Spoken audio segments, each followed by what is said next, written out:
반야신경 9번째 강의가 되겠습니다. 지난번 시간까지 몇 번째 줄을 공부했죠? 간자재보살 행신반야바라밀다시 조견오음개봉 도일최고예. 여기까지 첫 번째 줄이 제일 중요합니다. 모든 보살을 대표한 간자재보살 간시현보살님께서 대성보살의 수행법인 반야바라밀다 수행을 행하셔서 마침내 깨달음을 얻으셨다. 그 깨달음의 내용은 모든 법이 다 공함을 깨달으셨다. 그것이 조견오음개봉이다. 이렇게 모든 법이 다 공하다는 법의 실상을 깨달으니 일체의 번뇌, 모든 고뇌가 다 사라져버렸다. 여러분들이 지금 안고 있는 온갖 번뇌, 괴로움, 고뇌 이런 것들이 다 흔적 없이 사라져버렸다. 이런 얘기입니다.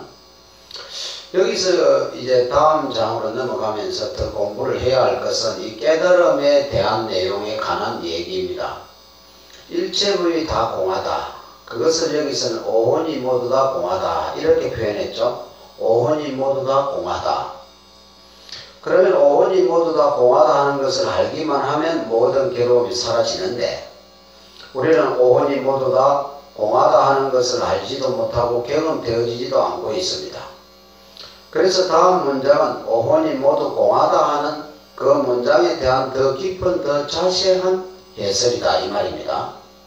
이 반야신경은 법을 설하는 자는 대성보살을 대표해서 간자재보살이 설하시고 이 설법을 청해 듣는 사람은 소성을 대표해서 사리푸트라 사리자입니다.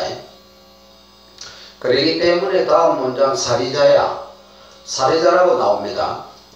오혼이라는 것은 색수상행식인데 그 색수상행식이 모두 공하다고 했으니까 첫 번째 색이 공하다고 하는 것을 좀 더 자세히 설명을 해야 됩니다. 그 색이 공하다 하는 것을 과학적으로 말하면 수학적인 논리학에서 증명하듯이 색이 왜 공한가, 색이 어떠해서 공한가 하는 것을 증명해서 설명하게 그 다음 문장입니다. 색불이공 공불이색, 색적시공 공적시색 이렇게 설명했습니다. 이 색불이공 공불이색, 색적시공 공적시색이라는 말이 색이 공하다 하는 것을 확연하게 밝힌 것입니다. 그와 같은 방법으로 수 또한 그렇다, 상 또한 그렇다, 행 또한 그렇다, 식 또한 그렇다. 그러니까 나머지 네 가지도 동일한 논리에 의해서 동일한 방법으로 다 공하다 하는 것을 밝혔다. 이것은 내용을 줄여서 수상행식 역부여시 이렇게 말했습니다. 이 문장을 다시 자세히 이해하셔야 됩니다. 간자재보살 행신반야바라밀다시 조견오음개봉 도일최고예. 이것이 가장 중요한 문장이다. 이 가운데서도 가장 중요한 내용, 깨달음의 내용은 뭐냐? 오혼개공이다. 그 오혼개공을 다시 풀어서 문장에 설명한 내용이 그 다음 문장이다 이겁니다. 오혼은 5가지 가운데서 첫 번째, 색을 먼저 드러내서 색이 공하다. 색이 공하다 하는 것을 밝히는데 여기에 2가지 방법이 있습니다. 하나는 불이 색과 공이 다르지 않다. 하나는 불이 그리고 색과 공은 같다라고 말하는 즉시 불이와 적시라는 방식으로 색불이공 공불이색, 색적시공 공적시색 이렇게 말하는 게 하나 있고, 두 번째는 색과 공이 다르지 않다라고 하면 색불이공만 하면 되지 공불이색은 뭐 때문에 했느냐 이런 말입니다. 색적시공만 하면 되지 공적시색이라고 말할 필요가 없지 않느냐. 이 서로 뒤집어서 역으로 말하는 방법이 곧 색이 공과 이 꼬르라고 하는 수학적 증명 방법입니다. 수학에서 A 이꼬르 B임을 증명하라. A와 B와 같음을 증명하라 하면 A이면 B이다 라고 하는 명제가 성립함을 보여야 합니다. 그리고 두 번째 B이면 A이다 라고 하는 명제가 성립함을 보여야 됩니다. 그 명제가 성립하고 그 명제 역시 그 성립하면 A 이꼬르 B이다 이렇게 말할 수 있습니다. 예를 들어서 사람이면 동물이다. 이 명제는 성립하죠? 사람은 사람인데 동물이 아닌 사람이 있습니까? 없어요. 사람이면 동물이다. 그러나 동물이면 사람이다라고 하는 이 명제의 이역은 성립하지 않죠. 그렇기 때문에 사람과 동물은 이꼴이라고 할 수는 없다. 이 말입니다. 그래서 그 명제가 성립하고 그 명제의 이역이 성립할 때 A와 B는 같다라고 말할 수 있습니다. 그러기 때문에 여기서 결국은 색이 공하기 때문에 공하다 하는 것을 증명하는 것입니다. 색과 공이 이꼴 관계에 있다 이 말입니다.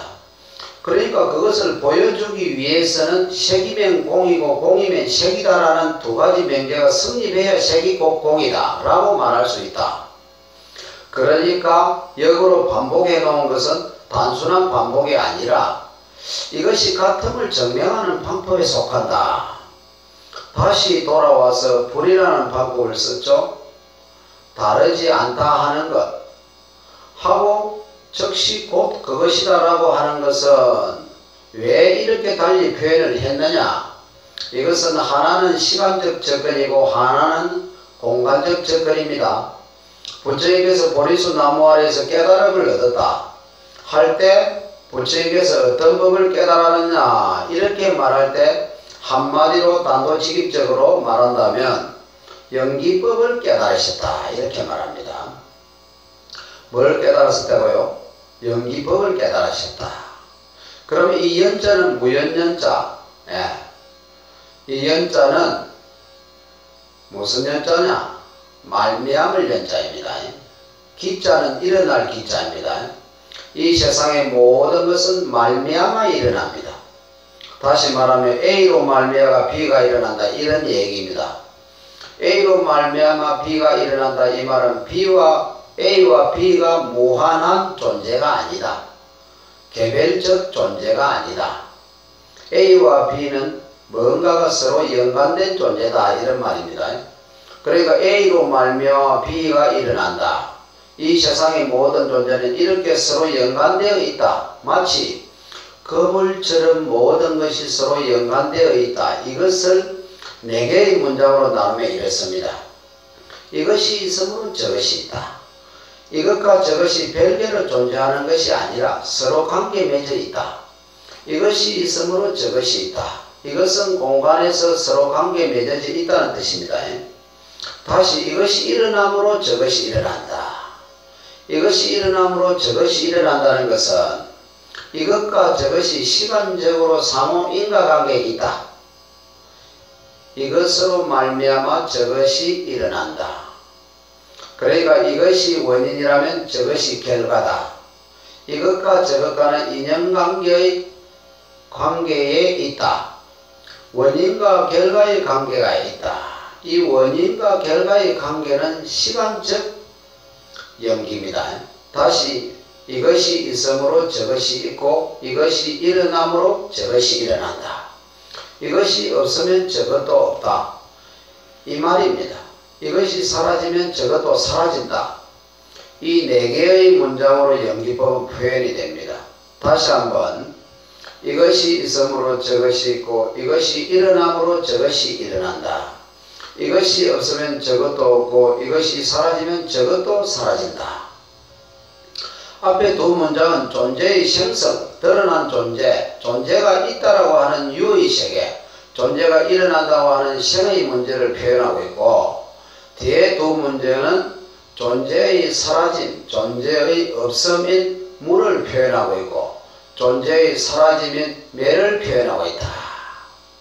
유무 또는 생매를 말하고 있는데 이것을 다시 바꾸어서 이것이 있으면 저것이 있고 이것이 없으면 저것도 없다.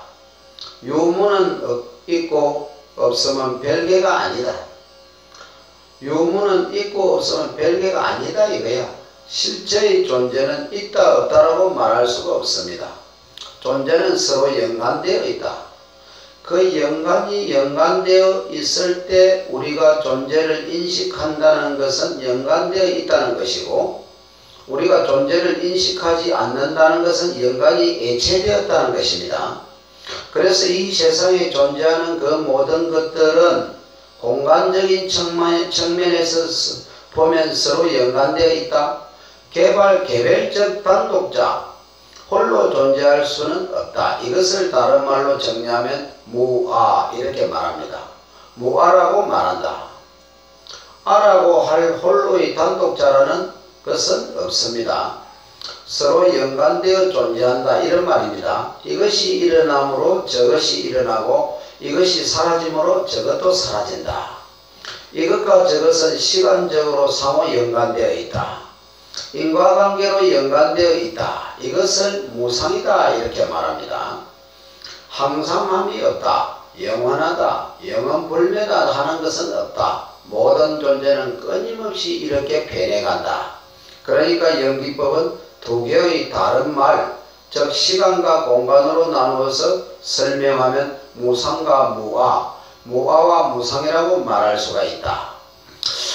우리가 즉 중생이란 말은 나쁜 사람이다 이런 뜻이 아닙니다. 중생이란 말은 어리석은 자다, 무지한 자다 이겁니다. 우리는 법에 무지하기 때문에 존재의 참모습이 연기인데도 연기인 줄을 모른다. 존재의 참모습, 법의 실상이 무상이면 무아인데 우리는 무상이면 무아인 줄 알지 못한다. 항상함이 없고 영원함이 없고 변해가는데도 우리는 착각을 해서 그것이 영원하고 그것이 항상한다고 생각한다. 또 존재의 참모습은 서로 연관되어 있어서 단독이 될 수는 없다. 즉 어떤 존재에도 이것은 이것이다라고 할 단독의 실체는 없다. 즉 존재의 참모습을 무아인데도 우리는 아라고 착각을 하고 있다. 그래서 우리는 아라고 하는 착각인 악연에 떨어지고 향상한다라고 하는 착각은 상견에 떨어지게 된다. 그러다 보니까 없는 것을 있다 하고 잘못 알고 있다. 이것을 반야신경 뒤에 가면 전도몽상이라 그래요. 그것은 마치 꿈속에 뱀을 만나서 꿈속에서 강도를 만나서 놀라는 것과 같다. 깨어보면 없지만 그 꿈속에서 어떤 환영 속에서는 분명히 뱀이 있으면 강도가 있다. 이런 악연과 상견, 이것은 우리가 무지의 상태에서 일어나는 현상이다. 그렇기 때문에 우리는 하는 일마다 다 괴롭다. 일체가 다 괴로움이다. 그래서 고가 발생한다. 일체 괴고다. 근데 존재의 참모습이 연기임을 깨달으면, 곧 무아임을 깨달으면, 무상임을 깨달으면 어떠냐? 우리가 하는 일마다 괴로움이라는 것은 일어나지 않는다. 일이 일어났던 괴로움도 다 사라져 버린다. 괴로움이 사라졌다. 괴로움이라는 것이 없다. 이걸 뭐라고 한다? 열반이다 이렇게 말합니다. 모든 괴로움이 사라지고 고요한 상태로 된다. 이것을 열반적정이다 이렇게 말합니다. 그러니까 불교의 가르침의 가장 핵심은 사실은 연기법입니다. 연기는 다른 말로 하면 무상과 무아, 무상과 무아라고 말할 수 있다. 그러니까 제법이 무상하고 무아임을 깨달으면 열반적정의 경지에 들게 되고, 제법이 무상과 무아임을 알지 못하고 악연과 상견에 빠지게 되면 괴로움에 떨어지게 된다. 일체고액에 빠지게 된다. 그래서 무상, 무아고 또는 재행무상, 제법무아, 일체계고, 이것이 우리가 삼법입니다. 또는 재행무상, 제법무아, 열반적정, 이것을 삼법입니다. 이것이 진리다라는 도장이다 이거야. 도장이 딱 지켰다. 그래서 우리가 어떤 가르침이든 이 무아, 무상, 열반 또는 이렇게 해서 우리가 이것을 사법인이다 이렇게 말해요.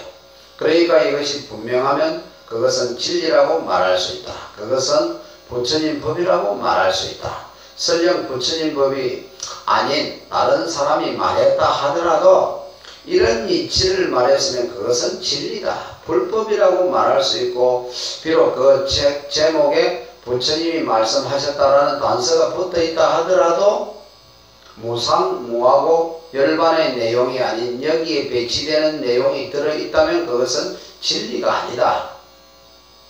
부처님의 말씀이 아니다. 이렇게 우리가 이해해야 한다 이 말입니다.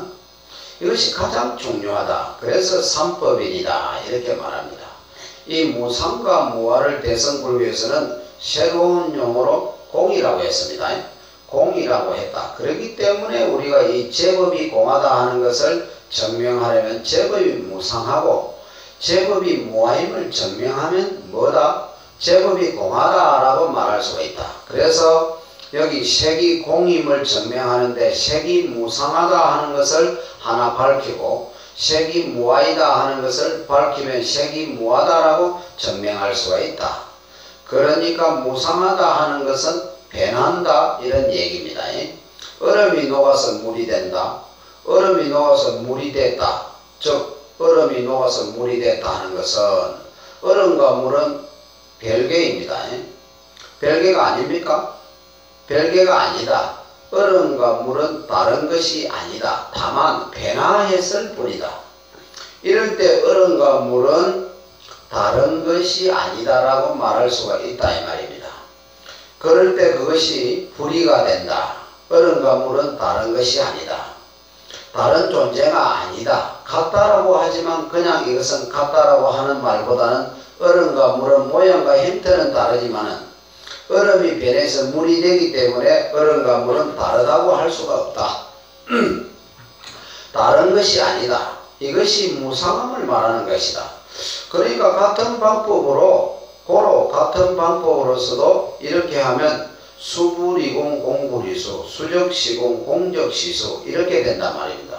상도 마찬가지, 행도 마찬가지, 식도 마찬가지. 이것을 문장을 딱 축약해서 뭐라고 했다? 수상행식 역부여시다.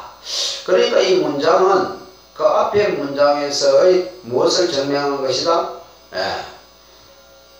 오공계공을 설명한 것이다. 이렇게 짜여져 있습니다. 자, 그러면 이 문장을 처음부터 다시 공부하도록 하겠습니다. 제일 첫 번째 사리자 이렇게 나왔습니다. 사리자는 부처님의 10대 제자 가운데 지혜제일입니다. 부처님의 10대 제자 아세요? 자, 첫 번째가 지혜제일 사리푸트라입니다. 사리푸트라 원말은 사리푸트라입니다. 줄여서 사리불 또는 사리자 이렇게 말합니다. 사리푸트라가 지혜제일입니다. 두 번째가 신통제일 마목걸련입니다. 마목걸련 또는 목걸련 신통제일이다. 10대 제자 10대 제자 가운데서 신통이 제일이신 자 두 번째 제자입니다. 세 번째는 두타제일 마하가섭입니다. 두타제일 마하가섭 첫 번째 제자와 두 번째 제자는 부처님보다 먼저 열반에 드셨어요. 그렇기 때문에 부처님이 열반에 드신 뒤에는 첫 번째 제자 상수 제자가 누구다? 마하가섭 존자입니다. 그래서 마하가섭 존자가 500아라한을 모아놓고 사회자가 되어서 아난다 존자와 우파리 존자를 경과 율의 초안자로 해서 경률을 결집했다 이렇게 되어 있습니다. 그럴 때 가장 상수 제자가 마하가섭입니다. 그 다음에 네 번째 제자가 천안제일 아누루타. 한문으로는 아나율이라 그래요. 아누루타는 석가족 출신입니다. 아주 똑똑한 젊은이에요. 근데 출가한 이후에 어느 날 법문을 듣는 시간에 졸다가 부처에게 지적을 받았어요. 그 한 번에 지적을 받고 다시는 졸지 않겠다고 각오를 하고 그 다음부터는 잠을 안 잤어요. 잠을 안 자고 용맹정리를 하다 보니까 눈병이 나서 눈이 굉장히 아파서 그래서 의사 지박하를 불러놓고 치료를 하게 했는데 의사 지박하가 부처님께 말씀하시기를 다른 특별한 병이 아니고 잠을 자지 않아서 생긴 병입니다. 잠을 자야 합니다. 이렇게 얘기를 했어요. 그래서 부처님께서 아누루타에게 너는 잠을 먹이려 한다. 그러니 좀 자도록 해라. 이렇게 권유를 했어요. 그러니까 아누루타가 부처님께 깨달음은 지혜는 무엇을 먹이려 합니까? 부처님께서 정진을 먹이려 한다고 이렇게 답을 했습니다. 아누루타가 저는 설령 눈이 먼다 하더라도 깨달음을 얻기 위해서 정진하겠습니다. 이렇게 그는 잠을 자지 않고 정진해서 결국 눈이 멀었습니다. 그러나 그는 깨달음을 얻고 마음의 눈이 열렸다. 하늘의 눈이 열렸다. 그래서 아누루타를 천안제일이라고 한다. 천안제일 아누루타 아나율, 이분이 네 번째 제자입니다. 다섯 번째 제자는 건강경에 등장하는 수보리가 다섯 번째 제자. 해공제일, 제법이 공안 이치를 가장 밝게 하는 자다. 그 다음에 여섯 번째 제자는 논의제일 가전년입니다. 가전년. 그는 부처님 말씀을 가장 논리적으로 다른 이교도들과 논쟁을 할 때 불법을 가장 합리적이고 논리적으로 이치에 맞게 설명하는데 제일인자였다. 불운하존자는 많은 사람, 그 어떤 사람도 불법을 비난하고 예치려고 하는 그런 시각 사람까지도 다 교화해내는 설법의 일인자다. 불운하존자. 그 다음에 이제 여덟 번째는 지계의 제일 우파리입니다. 계율을 가장 청정히 완벽하게 지킨 사람이다. 이 우파리는 석가족의 수트라 노예 출신입니다. 석가족 귀족들의 왕족들의 머리를 깎아주는 그런 천민이었다. 그런데 출가해서 부지런히 정진해서 10대 제자였던 분입니다. 지계 제일 우파리 존자, 그리고 아홉 번째는 미래 제일 라울라 존자. 라울라 존자는 부처님의 아들입니다. 부처님의 외아들, 출가하시기 전에 낳은 아들인데 부처님이 출가하신 후 12년째, 성도하신 후 6년째 고향으로 돌아와서 많은 석가족들에게 설법을 했고, 그때 많은 석가족 젊은이들이 부처님의 법문을 듣고 깨달음의 눈이 열려서 출가를 했습니다. 그때 부처님의 전 부인이었던 야소다라 공주가 아들 라우라에게 저기 계시는 저분이 너의 아빠이시다. 가서 인사를 드려라. 인사를 하면서 아버지에게 상속물을 주십시오. 이렇게 말해라 했습니다. 라우라 존자가 아버지에게 가서 인사를 하고, 아버지 저에게 상속물을 주십시오. 출가한 스님이 상속물을 줄 게 있습니까? 없죠. 그런데 왜 야소다라 공주는 아들에게 왜 이렇게 시켰을까요? 남편이 출가해서 개심해서 그랬을까요? 알 수 없는 일입니다.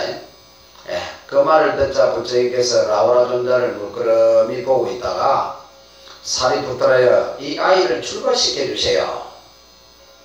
그렇게 해서 세상에서 제일 좋은 라우라에게 상속물을 주셨습니다. 대부분 출가는 자발적입니다. 자기가 스스로 선택하는 겁니다. 그런데 라우라 존자는 출가가 자기가 선택한 것이 아니었습니다. 아버지에 의해서 강제로 주어진 것이었습니다. 그렇기 때문에 이런 어린 라우라는 이 성단 생활에 많은 이런 문제를 일으켰습니다. 라우라가 출가했다는 소식을 듣고 정반왕은 너무너무 상실감에 빠졌어요. 아들이 출가하고 너무너무 힘들었는데 또 하나밖에 없는 손자마저도 출가해버렸는가.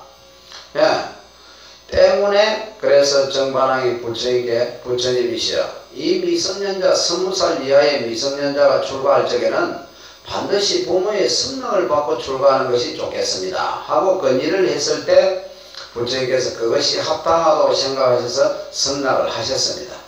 그러니까 이제 20세 이상 성년의 남녀가 출가할 때는 부모의 동의서가 필요 없습니다. 그러나 20세 미만의 미성년자가 출가할 때는 반드시 부모의 동의서가 있어야 합니다. 라우라는 이런 계율이 있기 전에 출가를 했습니다. 설령 이런 계율이 있다 하더라도 라우라는 부처님이 출가를 허락했기 때문에, 즉 이미 아버지가 출가를 허락했기 때문에 또한 어긋나는 것은 아니다. 그렇지만은 어린 나이가 자기가 스스로 결정한 것이 아니니까 수행생활이 힘들고 그래서 많은 이런 장난이 많았다 그래요. 그 가운데 대표적인 것으로는 스님들이 와서 부처님 어디 계시냐 하고 물으면 여기 계시면 저기 계신다 그러고, 저기 계시면 여기 계신다 그러고, 이렇게 거짓말 장난을 했다. 그래서 사람들이 왜 어린 아이를 출가시켜서 이렇게 성단을 어지럽히냐, 이런 비난의 소리가 있었다 그래요. 그 얘기를 들은 부처님께서 늘 라우라를 염려하시다가 이런 라우라에 대한 비난의 소리가 높자 어느 날 부처님께서는 외출을 하고 돌아오셨는데 라우라가 새 그릇에다가 발 씻을 물을 떠왔어요. 그러니까 부처님께서 발을 다 씻은 뒤에 라오라 보고 이 물을 먹으라 그랬어요. 그러니 라오라가 안 먹으려고 그래요. 왜 안 먹느냐? 아유, 발 씻은 물 더럽잖아요. 그래요. 그러면 물을 갖다 버리고 오너라. 버리고 온 그 대하에 내일 아침에 이 그릇으로 밥을 빌어라 하니까 라오라가 그것도 거절을 했어요. 왜 그러냐 하니 아빠 발 씻은 더러운 그릇에 어떻게 밥을 받아 먹습니까? 그래요. 그러니까 부처님께서 그 그릇을 저리 치우시면서 라오라야, 사람도 그렇다. 사람의 몸은 본래 깨끗하지만은 그 마음이 물과 같아서 거짓말을 행하게 되면 발 씻은 물처럼 더러워진다. 그러나 아무도 그를 가까이 하지 않는다. 그런데 어린 라오라지만은 그 발 씻은 대하에 비교해서 설명한 이 말씀을 듣고 크게 깨닫고 뉘우쳤습니다. 아, 그렇구나. 계율을 어기는 것은 바로 마음을 더럽히는 거고, 마음이 더러워지면 몸까지 더러워져서 사람들이 그를 가까이 하지 않는다. 버리게 된다. 이렇게 해서 라오라는 크게 깨닫고 그 이후부터는 아주 부지런히 정진을 했다. 자기 정진을 세상에 드러내지 않고 숨겨서 고요히 정진을 했다. 그래서 밀행제일 라오라 존자다. 아들이라서 10체 제자가 된 게 아니고 그 수행력이 높았기 때문에 10대 제자에 들었다. 그 다음에 안한존자, 다문제일 안한존자 이렇게 말합니다. 부처님의 설법을 가장 많이 들은 존자다. 부처님께서는 29살에 출가하시고 35살 깨달음을 얻어서 붓다가 되셨습니다. 그리고 하루도 쉬지 않고 다니시면서 설법을 하셨죠.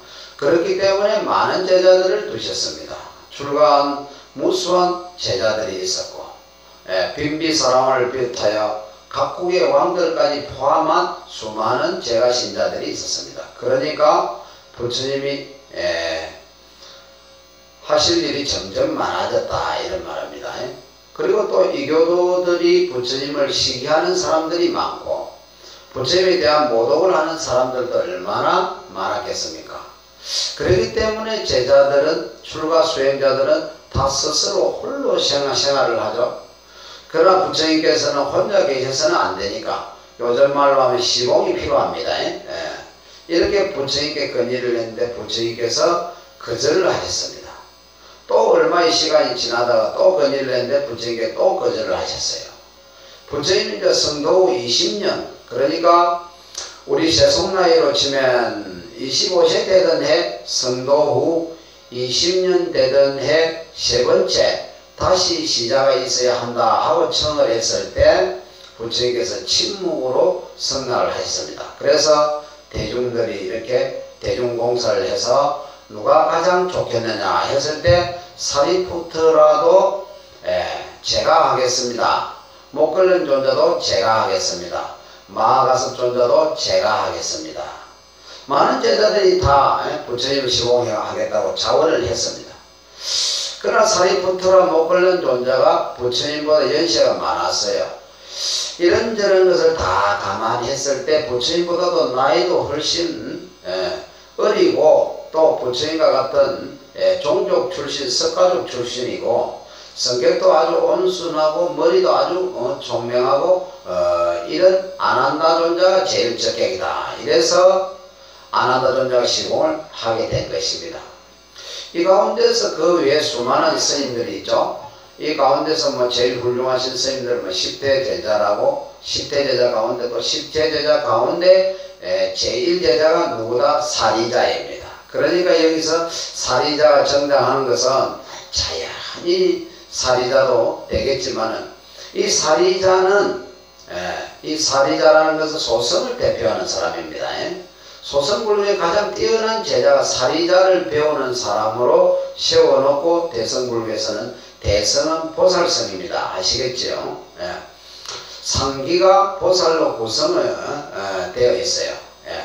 대성보살에는 4대 보살이죠. 대지문수 사리보살, 대행보행보살, 대비간신보살, 대원본존 지장보살 등 수많은 보살들이 있다.